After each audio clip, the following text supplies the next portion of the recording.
You know you can't fool Mother Nature. The instinct wins every time.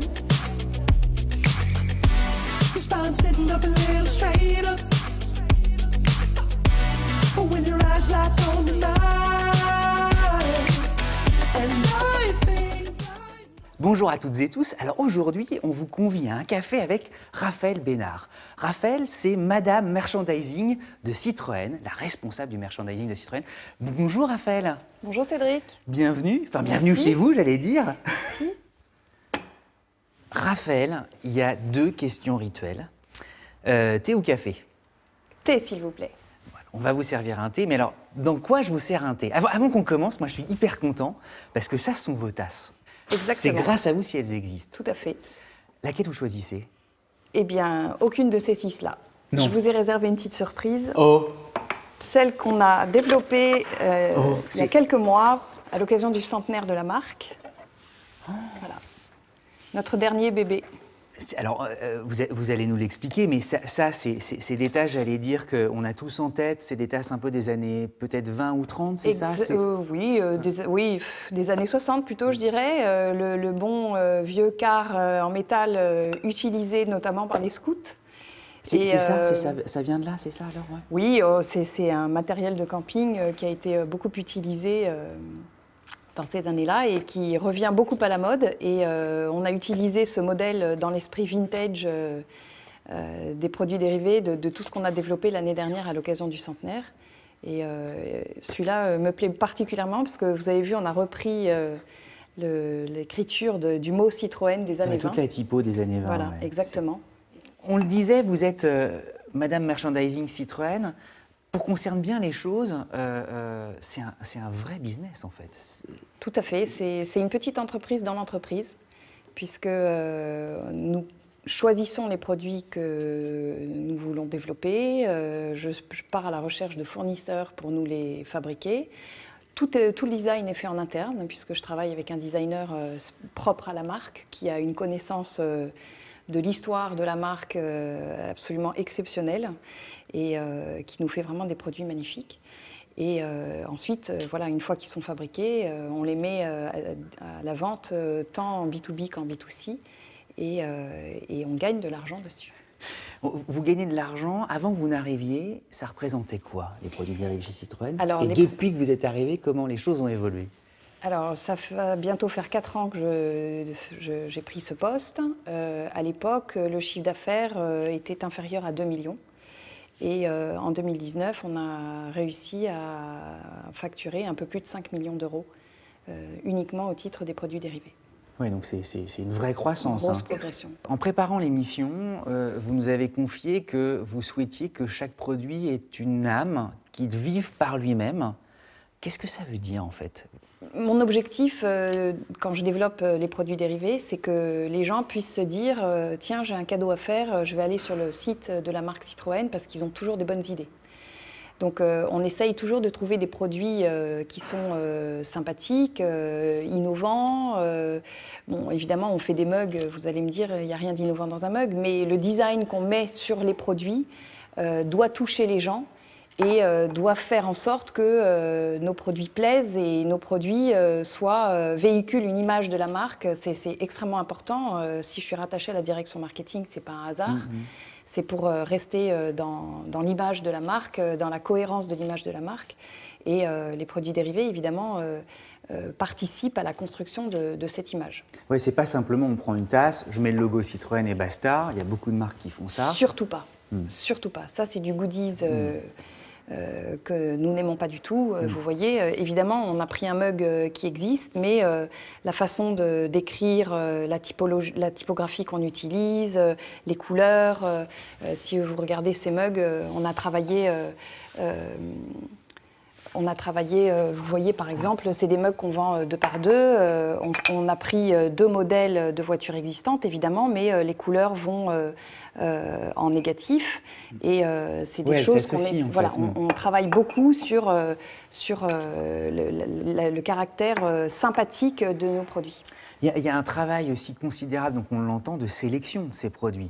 Donc votre travail, c'est d'aller dénicher, j'imagine, des fournisseurs Vous avez des idées en tête aussi, vous les partagez avec eux?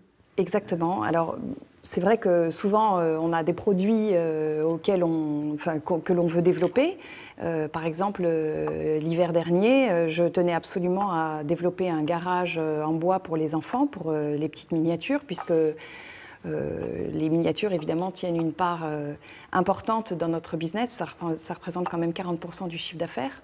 Et quel petit garçon n'a pas joué avec des miniatures? Vous voyez ici, il y a des petites miniatures qui sont glissées partout dans les vitrines. C'est quelque chose qui est très important. Quand un client vient acheter une voiture, il repart avec sa petite miniature. C'est une expérience client qui est différente.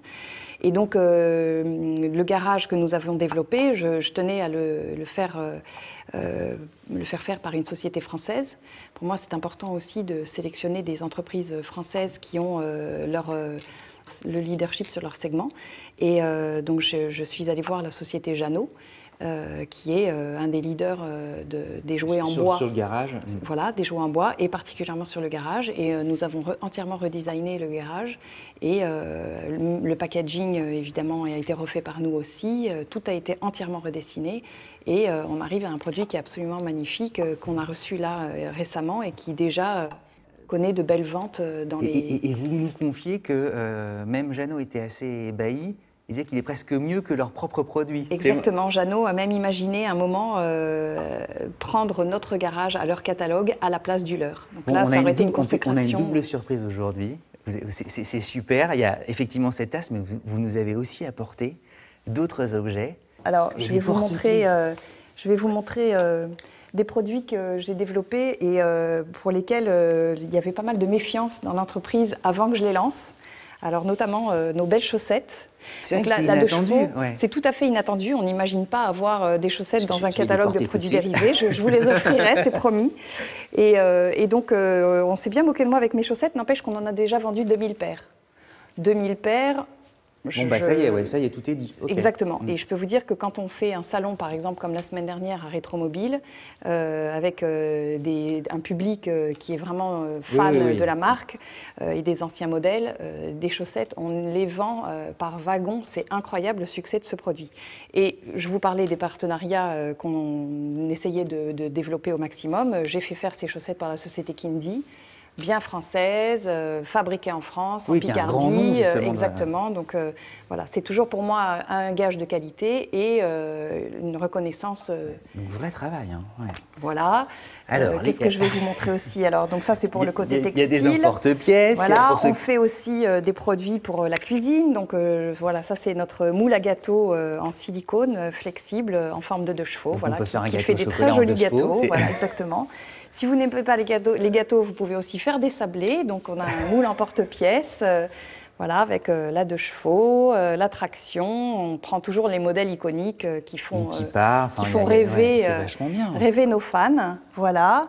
Je vous montre aussi, ça c'est un marque-page. Alors j'ai trouvé ce fournisseur dans un salon. Ça fait très précieux quand même. C'est tout à fait, ils ont un très joli emballage et donc voilà, le petit marque-page, quand vous êtes en train de lire, vous fermez votre livre et vous avez la petite 2 chevaux comme ça qui se pose sur les pages. C'est très mignon, moi j'adore ce produit. Super. Et alors les best-sellers, vous n'arrêtez pas de nous le dire, c'est les porte-clés. Alors les best-sellers, les porte-clés, effectivement, l'année dernière on a vendu un peu plus de 500 000 porte-clés. Donc on en développe dans toutes les gammes. Donc vous avez... c'est super, vous en avez apporté. Ah oui, je vous ai apporté des petits exemples. Donc voilà, le côté vintage pour une Méhari. Raphaël, c'est des rééditions de modèles qui existaient ou pas? Pas du tout, non. Vous les avez complètement créés. On recrée à chaque fois, on part d'une page blanche et on décide, on dit voilà, on veut faire un porte-clés avec une Méhari, comment on va le faire? Donc on étudie différentes possibilités. Voilà. Tout ça, évidemment, en restant en cohérence aussi avec le produit. Donc on a choisi un modèle émaillé qui est assez vintage pour un modèle vintage. Ça, voilà, c'est la casquette des pilotes de C3WRC. Qui est complètement collector, non? Qui maintenant est devenu collector. Mais bon, l'année dernière, quand on l'a lancé, on était encore en plein dans la course. Mais au contraire, il va prendre de la valeur. Exactement, sans doute. Donc c'est la casquette des pilotes qui a été faite en modèle réduit. C'est fascinant, c'est vachement bien fait. Là, un autre exemple, ça c'est un concept car qu'on avait lancé l'année dernière, la petite voiture Ami One. Et cette matière vient de la poignée, c'est la poignée de la porte d'Ami One. Donc on a réutilisé la même matière, le même matériau pour faire le porte-clés. Et puis il est très très beau. On a Il y fait celui-là celui-ci qui est absolument magnifique, voilà, qu'on a développé pour le centenaire de la marque l'année dernière. Donc on a l'impression que c'est de la joaillerie tellement ça brille. C'est très beau. Alors sur la base du logo d'origine, hein, vous avez reconnu le logo des années 30.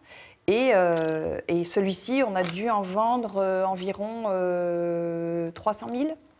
300 000 300 000 porte-clés uniquement de celui-ci. Là, vous avez, alors celui-ci est très joli. C'est Noël. Oui, c'est Noël. C'est toujours Noël avec les produits dérivés.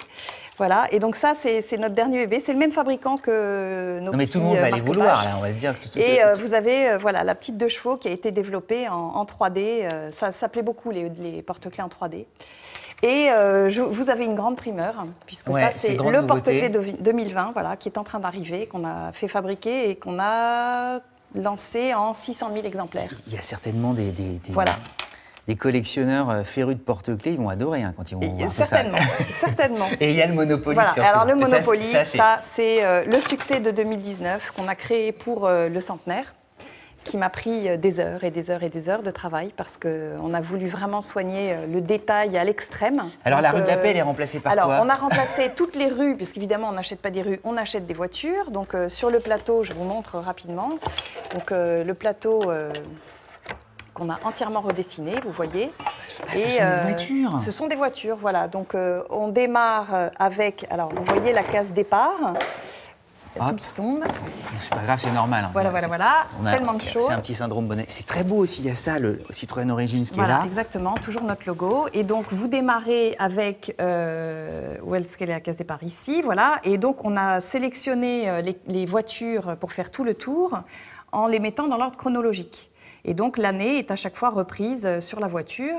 Les gares ont été remplacées par des concept cars. On a même redessiné, vous voyez, les cases où on devait avoir les sociétés d'électricité, tout ça. Donc c'est devenu le péage d'autoroute, le stationnement payant, la compagnie d'assurance. Et à chaque fois, le picto a été refait. La caisse prison qui est toujours là. Voilà. Alors les 4 coins sont imposés par Monopoly, ça on n'avait pas le droit de le changer. Et y compris les cartes chance et les cartes caisse de communauté, les questions ont été refaites pour coller à l'histoire de la marque. Citroën. Exactement. Oh, vachement bien. Exactement. Tous ces produits, on peut se les procurer, on le disait, sur le site. Tout à fait. Mais on se le procure aussi aux événements. Exactement. Alors, et on peut venir ici aussi dans une concession. Exactement. Alors, les concessions prennent de plus en plus ces produits pour les donner et les vendre.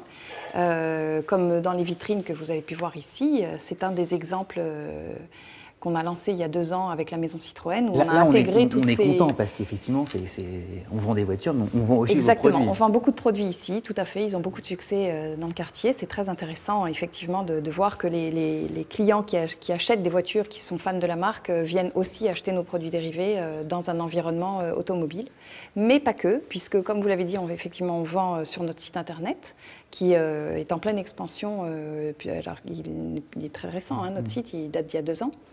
Et puis, on a aussi des boutiques éphémères sur tous les salons de la marque. Donc, je vous ai parlé de Rétromobile tout à l'heure. On avait une boutique la semaine dernière. On a évidemment une boutique au Salon de Paris. On a une boutique au Salon de Bruxelles. On avait une boutique au Salon de Pékin l'année dernière. On avait une boutique au Salon de Rabat, de Casablanca, il y a quelques mois. Voilà, tous les salons, on demande aux salons, chaque locaux, de développer des boutiques pour montrer les produits. Le rêve, ce serait qu'un jour, vous ayez une boutique en propre, dans Paris ou ailleurs? Ce serait bien. Ce serait très bien. Vous y travaillez ou pas, sérieusement? Pas encore. Chaque chose en son temps. Non, mais vous l'avez en tête quand même. On est une toute petite équipe. Pour l'instant, non, mais on aurait dû commencer par ça, parce que quel travail. Vous êtes combien? On est seulement 2,5.